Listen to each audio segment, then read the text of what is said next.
Yeah. And like when I travel, I actually make more money when I travel because my ideas are flowing way more and it's just a switch of scenery. It's more motivating.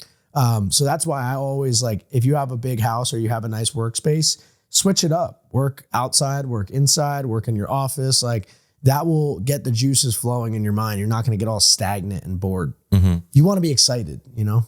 Yes, let's speak about traveling because you just say that you make more money when you travel. You told me that you travel 3 months a year. What's traveling for you? Traveling really changed my life. It let me know what else is out there, what's possible. As I told you, I moved to Bali in 2020, right when I started to make money. I wanted to get the hell out of Arizona. I wanted to get the hell away from my coworkers, to the people I went to college with. I wanted to completely restart my life. And so I went to the furthest place on the map and I moved to Canggu, Bali, got a villa there with my buddy. And it was unbelievable. It was so much fun. I mean, if you just start making money and you're in your early 20s, just go wherever you want. Like to be able to pick up and just pick a spot on the map and fly there first class or business class or whatever. If you can't afford that, go economy and just get to that place. It's just, it does so much. You meet new people, you understand different cultures, you can learn new languages, you see what else is out there in the world. And you can't do that just staying in your hometown of Spain or New Jersey, right? It just doesn't work. So I really think that travel has completely changed my life. I mean, especially if you're documenting it, what better way to make YouTubes than going places, right? All my best YouTubes were me in Monaco, Dubai, Europe, right? I've had viral videos just because of the locations I'm in and just living my life in that cool location. So I think traveling is amazing, but I lived on the road all throughout 2020 and 2021. I lived in hotels. I didn't even have a home. So that got tiring. So I think you need both. Like I love having a place to come home to. And it's almost like now I get more excited coming home than I do leaving to go travel. It's like a lot of people say this, like, oh my gosh, I'm so excited to go on vacation.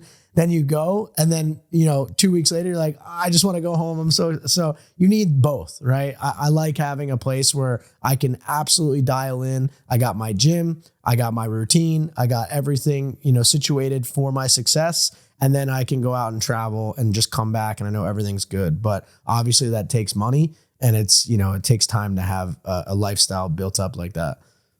Amazing. And for your network, it's so important too, because you know a lot of super interesting people in the US. How did you meet these people? Like, I don't know, Jordan, Luke, and a lot more people that you know.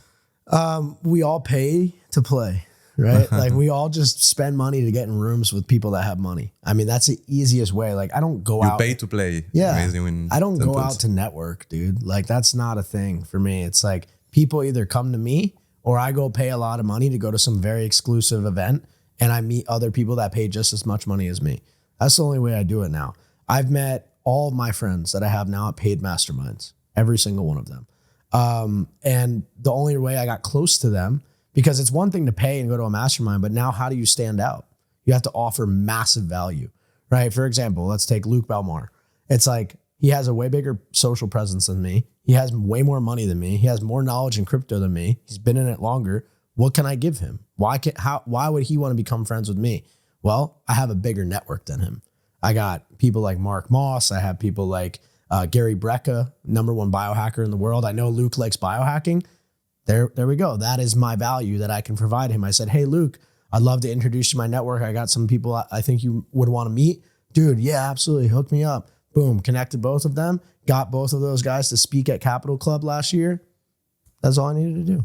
And Luke's had me on podcasts. We've done business deals together. We became good friends, right? So same with Jordan Welch. It's like, how can I get closer to him? Oh, he's got a YouTube mastermind? Okay, 25K. Cool. Join it.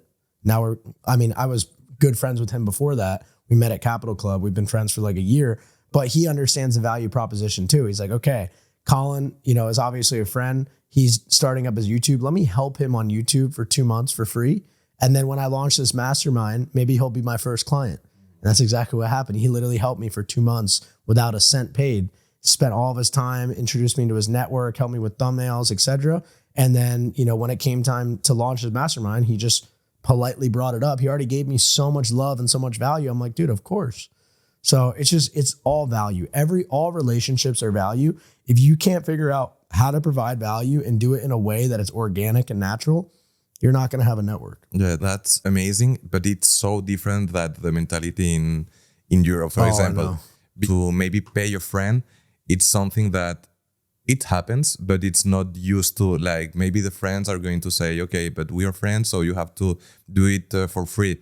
But I think that it's a wrong mentality. For example, in Spain, if I'm, I don't know, 18 years old and I start my clothing brand and I invest some money to have my clothes, my friends are going to say, give me for free some t-shirts. And here in the US, it's going to say, okay, I'm going to buy the first stock to help you. Yep. So the mentality, it's that different. Horrible mentality. Mm-hmm. You just have to, you can't go with that. You have to tell people like, dude, no, like I work my ass off to do this. That's why I'm trying to do with the channel. It's honestly incredible. It's a perfect tell on who's actually a real friend and who's not. If your friend's not going to invest in your business and buy your business and respect all your hard work and sacrifice that you made, he's not a good friend. All the people that bought my business that went to college with me and watched me do all this, they actually, the best ones that I'm actually still talking to that I'm friends with, they actually dropped their egos, became a student, bought from me and learned from me. And now we still talk today. Every other one that did the thing you said, bro, just come on, give me the free code. I don't talk to them. Mm-hmm. Yeah. And they're not doing well in life either. Yeah. I think that it's important too to stop some relations with some people and keep growing. You don't need those friends. There's new friends waiting for you at the next level. Mm-hmm. They're all there. Just waiting. They're better. I remember that I saw a video about you that you're saying that with your friends, you have like a rule, the 33% rule. Yeah.